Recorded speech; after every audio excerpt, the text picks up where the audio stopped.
continuar hoje a série de mensagens que nós estamos pregando sobre jejum e oração, porque você sabe que eu estou convocando a igreja para nós iniciarmos o ano de 2017 com 21 dias de jejum. 21 dias de jejum a partir do dia 1º de janeiro. Pastor, e a rabanada? Isso, você vai dar o seu jeito. Mas eu tenho certeza, a gente consagra o início do ano para todo um ano abençoado.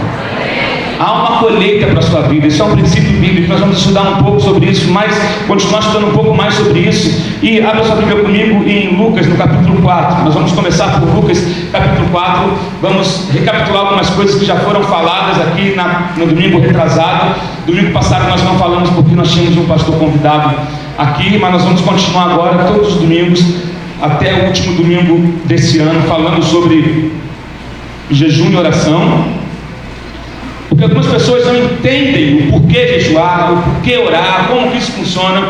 E você vai entender que é extremamente bíblico. Jesus jejuava, os discípulos jejuavam. Há um princípio no jejum. Se você faz de maneira certa, se você entende o que ele significa. Se você não entende o que jejum significa, você já está fazendo dieta. Se você não entende o que o jejum significa, não passa de uma dieta. Jejum não é simplesmente abrir mão de um alimento, de uma comida, de um dia sem comer, da metade de um dia sem comer. Existe todo um significado espiritual por trás disso, mas tem que haver uma conexão entre o teu coração e o Espírito de Deus naquilo que você estabeleceu como meta para fazer. Amém? Então nós precisamos entender isso. O jejum, ele representa o quê? Você está colocando a carne no lugar dela. A carne não vai dominar a minha vida. Jejum é isso, é você colocar a carne no seu devido lugar, não deixar que a carne controle você. E nós vamos falar um pouco hoje sobre o rei estômago. Essa série de mensagens, ela está baseada no livro do pastor Jentezen Franklin, que é um pastor que há mais de 20 anos ele faz esse movimento. Ele tem algo na igreja chamado Movimento Jejum. Há mais de 20 anos ele começa todo o início de cada ano com 21 dias de jejum. Queridos, e são milagres e milagres que Deus tem feito naquele ministério. E algumas igrejas ao redor do mundo também estão aderindo a isso. E eu aderi isso aqui para a nossa igreja também. Eu creio que nós vamos escrever um livro de milagres aqui. Eu vou repetir, nós vamos escrever um livro, ou livros e mais livros com testemunhos. Débora, vai se preparando, Débora. Vai se preparando como jornalista, vai se preparando, porque nós vamos lançar livros com milagres e com testemunhos que Deus vai fazer através desse jejum que nós vamos fazer. Livros de milagre 1, livros de milagre 2, 3, 4, 5, 6, 7, 8, milagres, visitação de Deus, experiências com Deus. Vai se preparando, começa a preparar o teu testemunho. Comece a preparar o seu testemunho. Comece escrevendo pelo que está ruim. Eu estou assim na luta, hoje é dia tal e a prova está grande. Eu estou aqui hoje e meu aluguel vence na quarta-feira e eu não sei como que. Escreve o que está ruim também, porque você vai ver a história se desenrolar. Quando eu comecei, a vida estava assim, estava difícil, não sei o quê, mas de repente um dia eu fui num lugar, conheci uma pessoa, o telefone tocou, um contrato foi assinado, uma resposta chegou, uma porta se abriu. Um dia aconteceu. Eu creio que esse dia está chegando.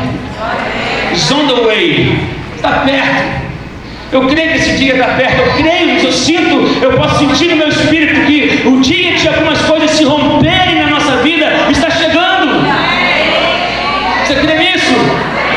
A Bíblia vai dizer que em Lucas capítulo 4, verso 1 ao 2, que Jesus Cristo, cheio do Espírito Santo, ele foi conduzido ao deserto pelo Espírito. Ele voltou do Jordão e foi levado pelo Espírito ao deserto, onde durante 40 dias foi tentado pelo diabo. Não comeu nada durante esses dias e ao fim deles teve fome. Primeira coisa que eu quero que você entenda é que no começo do jejum você sempre vai passar sufoco. Parece que todos os aniversários e churrascos e convites de amigos vão acontecer quando, a partir do momento que você decidir jejuar. Você decide jejuar, vem o convite, vamos ter um churrasquinho amanhã, tem um aniversário de fulano, tem não sei o quê. Aí você faz um jejum, depois eu vou explicar os tipos de jejum que você pode fazer. Tem gente que, normalmente a gente jejua daquilo que a gente é mais apegado. Tem gente que, por exemplo, ficar sem refrigerante para ela é uma tragédia. Você vai jejuar de refrigerante. Tem gente que vai jejuar de doce. Tem gente, ai, doce. Aí você vai justamente encher, vão te mandar brigadeiro, cajuzinho, pudim que fizeram. Filho, pudim, lembrei de você, amém. Amém. Pior que você vai, você chega num lugar jejuando de carne, só comendo legumes e salada. Aí eu, por exemplo, às vezes acontece isso, jejuando de carne e só na salada e em grãos. Aí você vai pregar fora, rapaz, tem uma churrascaria aqui. Eu vou dizer que não, vamos embora. Não, pastor, está comendo carne? Não, estou só na salada. Porque você não falou. Eu falei, não, está tudo tranquilo, vai lá. Mas, querido, agora, não fica preocupado, não tenha um peso sobre você, do tipo, eu não vou conseguir. Você precisa começar. Precisa começar, porque a partir do momento que Deus vê a disponibilidade do teu coração, ou a intenção do teu coração, vai vir uma força sobre você. Vai vir algo, não tem esse peso de ficar, ai meu Deus, eu não vou conseguir, então eu não vou nem começar. Não, querido, começa, sabe? E vão ter dias de desafios, mas Deus tem uma recompensa, algo para ser desatado sobre a sua vida. Uma vez alguém disse que o caminho para o coração do homem é através do estômago. E nós vimos que foi exatamente dessa maneira que a serpente conseguiu convencer Eva. Foi através de, porque você não pode comer daquela árvore, por que você não pode comer, por que você não pode comer? E aí foi conversando, e através da esperteza daquela serpente, da artimanha dela, do seu ardil, ela era ardilosa, e ela foi entrando num jogo Eva foi entrando num jogo de convencimento da serpente, e caiu pela boca, pelo estômago. Eles foram pegos pelo desejo de comer aquilo que era proibido, e assim eles foram expulsos da presença de Deus. Como eu falei na primeira mensagem, que o homem começou pecando, abriu a porta para o pecado, ele comeu, e Jesus começou a nossa redenção jejuando. Jesus começou a nossa redenção jejuando, e tendo dominado, conduzido pelo Espírito, não pela sua carne, mas conduzido pelo Espírito. Agora, falar um pouco sobre o rei estômago. Algumas coisas que a Bíblia fala de pessoas que se enrolaram na vida por causa da comida, por não conseguir controlar a sua carne. Um dos exemplos, você pode abrir em Ezequiel comigo. Ezequiel capítulo 16.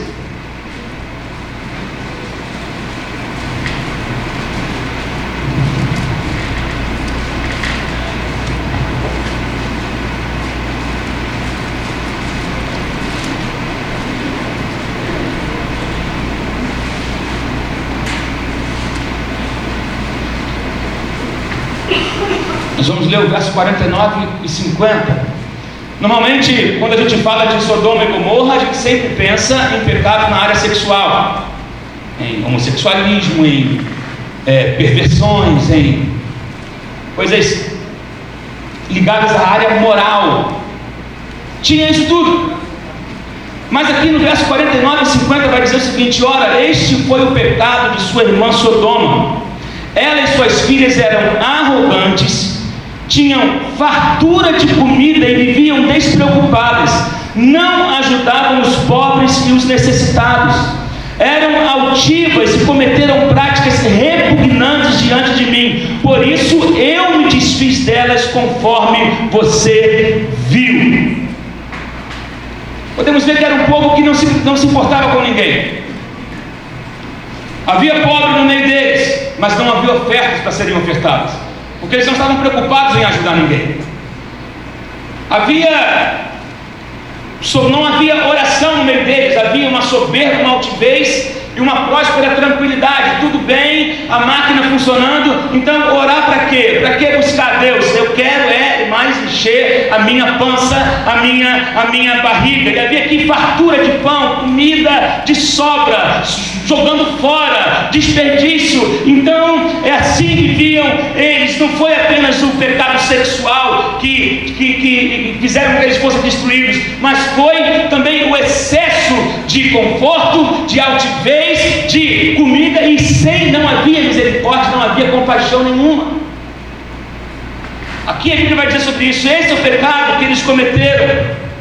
E quando a gente tem muita segurança, quando está tudo muito bem, a nossa tendência é sempre, às vezes, não estou generalizando, mas frequentemente algumas pessoas, quando elas começam a prosperar, quando começam a ter muita fartura, alguns começam a esmorecer na fé, abandonam a fé. A pessoa, quando ela era funcionária, ela estava na igreja direitinho, quebrantado, aí ela consegue ser patrão, aí daqui a pouco não tem mais tempo, eu tenho final de semana, eu tenho algo para fazer, eu tenho que ir para minha casa de campo. Nada contra ter a sua casa de campo, não me interprete mal. Eu estou dizendo que algumas pessoas, quando elas conseguem ser tão bem sucedidas, às vezes esquecem o seu chamado, o seu compromisso com Deus, e abandonam aquele lugar que ela tinha no começo. Está entendendo? E abandonam aquela posição que elas tinham no começo, do coração quebrantado, do coração puro, do coração disposto a servir, do coração a ser generoso. Agora, não foi só Sodoma que foi iludido pelo rei Estômago. Outro exemplo que nós lemos aqui é de Esaú, Gênesis 25. Gênesis 25, 34.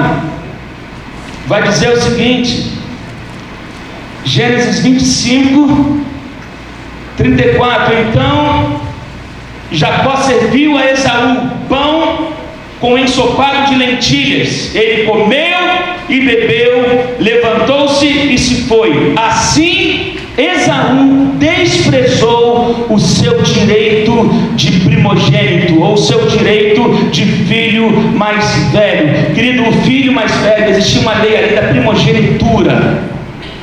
Ele recebia toda a herança. Se ele era o filho primogênito, toda a herança do pai dele, ele recebia dobrado do que o seu irmão. Existiam privilégios específicos para o filho primogênito. E Esaú abre mão disso tudo por um momento de fome. Ele chega cansado de uma caça e não conseguiu caçar nada aquele dia. Encontra o seu irmão fazendo uma sopa de lentilha.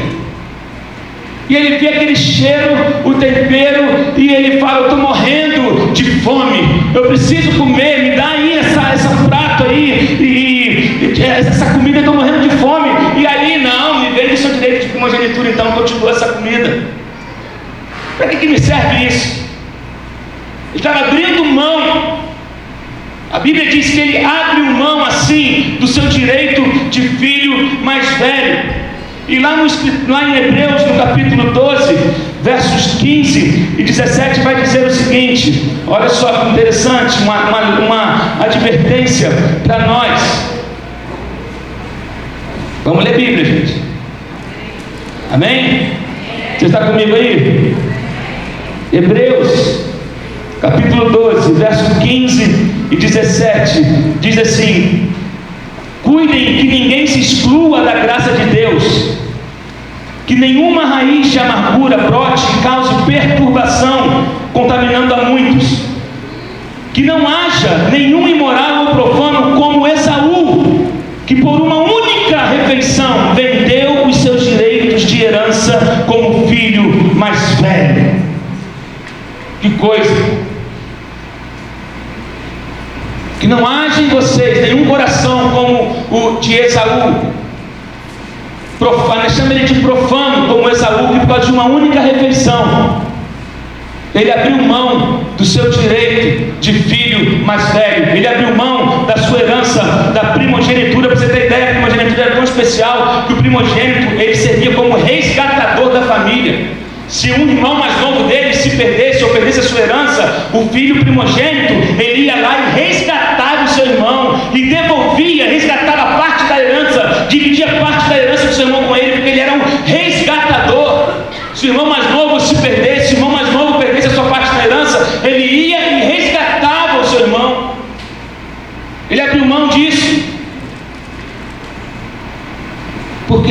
Porque foi dominado por um momento de fome.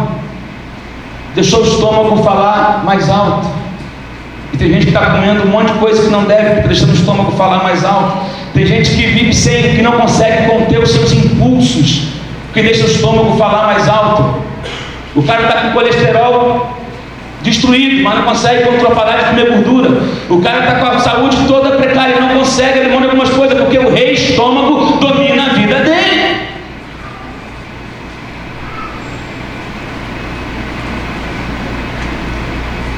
Aí pensando aí, gente, eu sei que não é uma mensagem para dar glória a Deus, aleluia, né?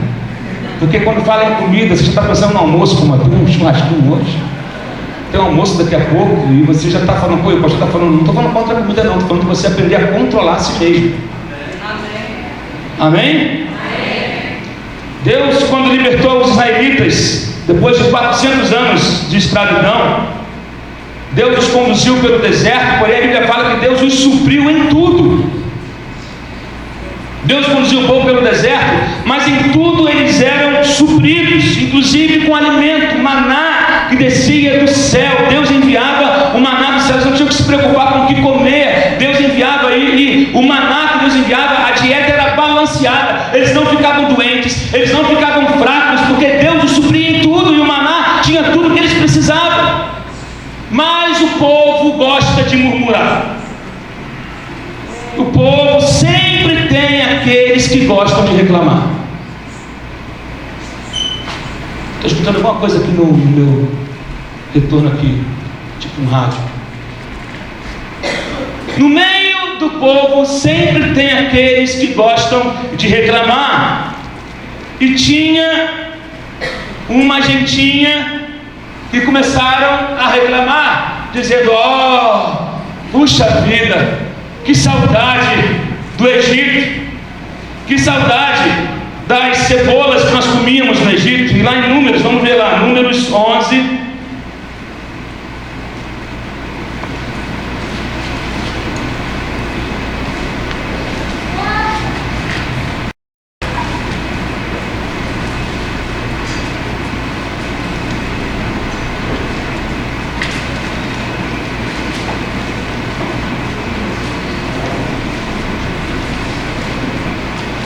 Verso 4: um bando de estrangeiros que havia no meio deles encheu-se de gula, e até os próprios israelitas tornaram a queixar-se, dizendo: ah, se tivéssemos carne para comer. Nós nos lembramos dos peixes que comíamos de graça no Egito, também dos pepinos, das melancias, dos alhos poróis, das cebolas e dos alhos, mas agora perdemos o apetite, nunca vemos nada a não ser este maná. O maná era como semente de coentro e tinha a aparência de resina, diz aqui a palavra. E o povo começou a reclamar do maná que Deus estava enviando e começou a falar: a gente quer comer carne. Aí no verso 18 e 20 diz assim: diga ao povo, consagrem-se para amanhã, pois vocês comerão carne. O Senhor os ouviu quando se queixaram a ele, dizendo: ah, se tivéssemos carne para comer, estaríamos melhor no Egito. Agora o Senhor lhes dará carne e vocês a comerão. Vocês não comerão a carne apenas um dia, ou 2, ou 5, ou 10, ou 20, mas um mês inteiro, até que lhes saia carne pelo nariz. Gente,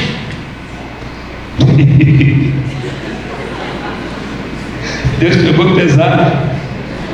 A parada é o seguinte: não reclama de comida com cozinheiro, não. Não reclama de comida com cozinheiro. Ah, está reclamando, agora tu vai comer. Você está reclamando, que não gosta daquilo? Né? Mãe às vezes faz com o filho: ah, você não gosta, não, você vai comer. Agora, você quer hambúrguer? Quer carne? Toma-lhe carne, agora vai comer tudo. Foi isso que Deus está falando para eles: ah, não está satisfeito não? Então vai comer carne até botar pelo nariz. Meu Deus do céu. Aí, no verso 34, vai dizer o seguinte: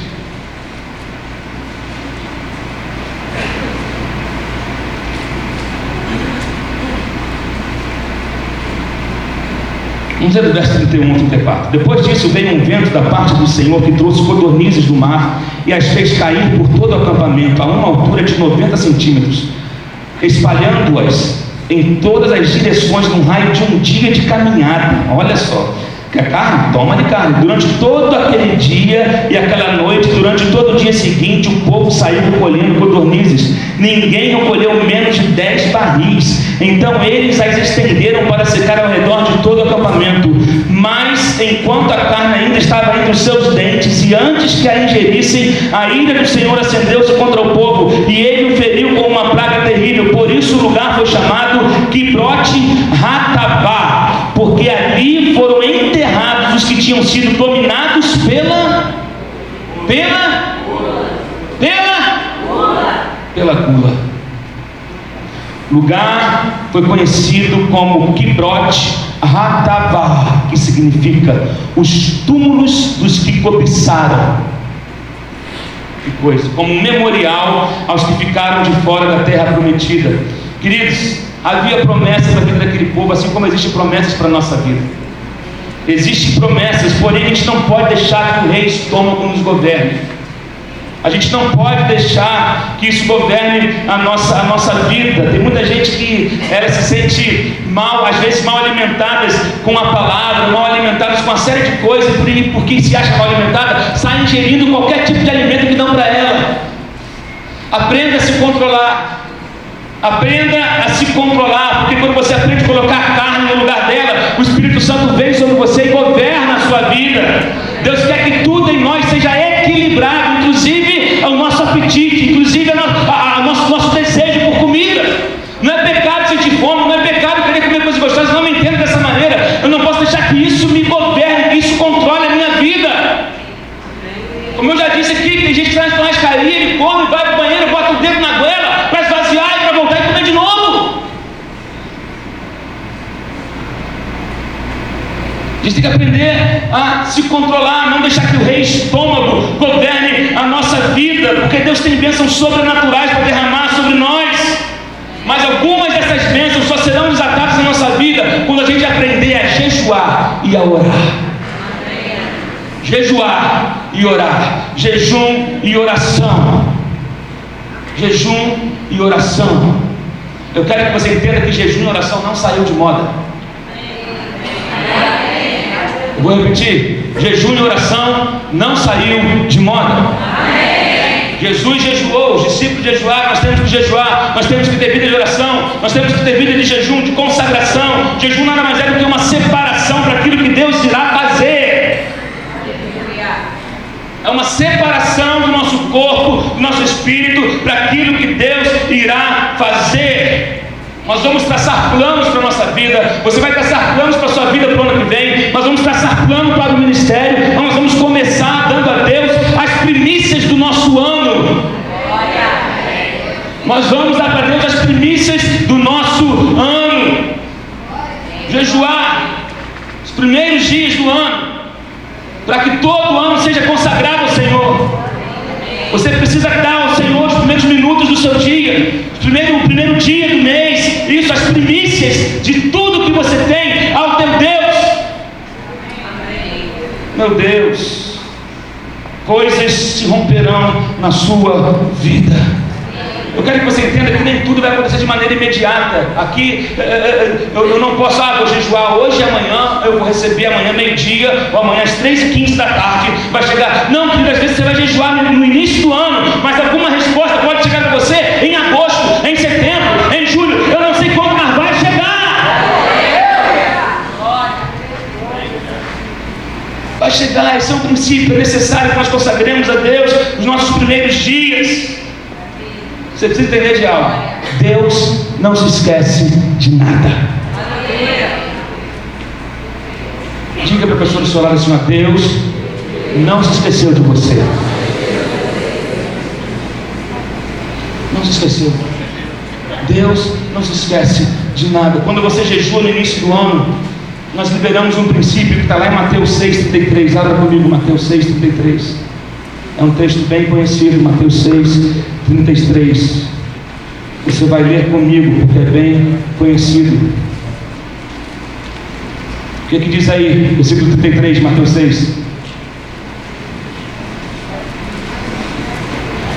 Vamos ler junto? 1, 2, 3 e já.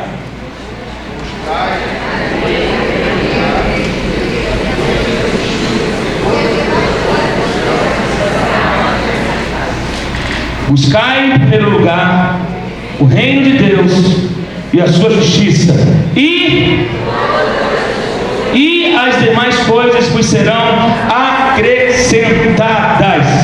Primeiro eu busco a Ele, primeiro eu consagro a minha vida a Ele, primeiro eu oferto tudo aquilo, primeiro lugar é Ele, a primícia é para Ele, a primícia dos meus dias, a primícia do meu ano, a primícia do meu mês. E aqui não estou falando só de primícia em relação a dinheiro, estou falando de tempo, de vida, de oração, de entrega. Primeiro eu entrego a Ele, primeiro eu busco a Ele, e depois Ele se encarrega de acrescentar as coisas que eu preciso na minha vida. Ei, o meu papel é buscar, o dele é acrescentar. Eu busco, Deus acrescenta. Eu busco, Deus acrescenta. Eu me consagro, Deus acrescenta. Eu me entrego, Deus acrescenta. Eu não sei se vai vir do norte ou do leste, do sul, do nordeste. Eu sei de uma coisa: eu busco e Deus acrescenta. Eu não sei se vai vir de cima, de baixo, do Rio, de São Paulo, da China. Eu sei, eu busco, Deus acrescenta. Esse é o meu papel. Meu Deus, nós buscamos no início e nós vamos enxergando as coisas sendo acrescentadas, adicionadas à sua vida. Há uma recompensa para aqueles que se entregam a Deus. Querido, quando alguém coloca assim, procura-se fulano de tal, ou estabelece uma recompensa, aquele prêmio ele já está guardado, separado e aguardando o destinatário. Mas ele já foi separado porque ele está dando a recompensa. Você não entendeu? Há uma conta aberta com um valor X destinado à pessoa Y, que é essa pessoa que vai achar algo, vai se comportar de tal maneira, vai ter uma atitude que vai dar ela direito.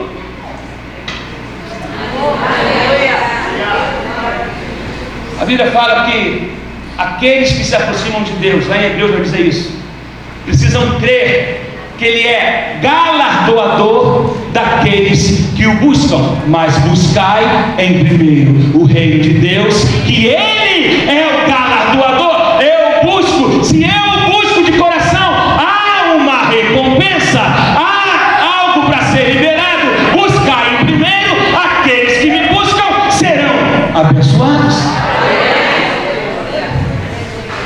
Meu Deus do céu, a mensagem sobre o jejum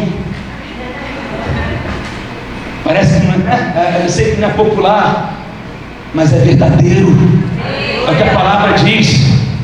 Nós vamos ser uma igreja profunda em oração, em jejum, em palavra. Amém, queridos?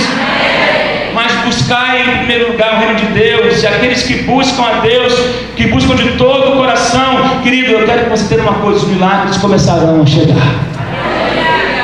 Eu creio isso, eu sinto isso, eu creio isso na minha vida, eu creio isso para a sua vida. Os milagres, os testemunhos começarão a chegar. Os telefones da igreja vão começar a tocar, de pessoas que estão nos assistindo e que vão entrar nesse projeto do jejum e que serão abençoados. Eu estou falando, eu creio nisso. Livros serão escritos aqui sobre milagres, testemunhos serão contados aqui sobre milagres. Aleluia. O inimigo, o diabo vem para matar, roubar e destruir, mas Jesus vem para que a gente tenha vida, e vida com abundância. A palavra diz isso, João 10:10, Deus recompensa aqueles que o buscam com fé, porque da fé é que Ele se agrada. A fé é que Ele se agrada. Meu Deus, Deus já separou o que é teu, mas você precisa buscar Ele em primeiro lugar. Então, querido, você vai já ruminando essa palavra dentro de você. Eu não vou falar para você começar a jejuar amanhã, porque nós estamos preparando. De todo jejum, ele tem que haver uma preparação antes de entrar. Não é assim, por esse dia eu vou jejuar amanhã. Não é assim que se jejua. Jejum, a gente vai se preparando, e todo jejum a gente tem um objetivo. Nós vamos traçar objetivos como igreja, que depois vai ser passado para você, mas você também vai precisar traçar objetivos para você como indivíduo, como pessoa, como família. Você vai traçar um rumo para a sua vida.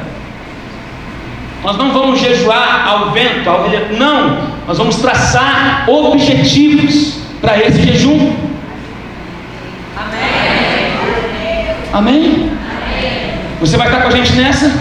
Você crê que coisas serão desafios na sua vida? Você crê que há milagres, que testemunhos você irá contar, não só do que Deus fez na vida do teu vizinho, mas naquilo que Deus vai fazer na sua vida?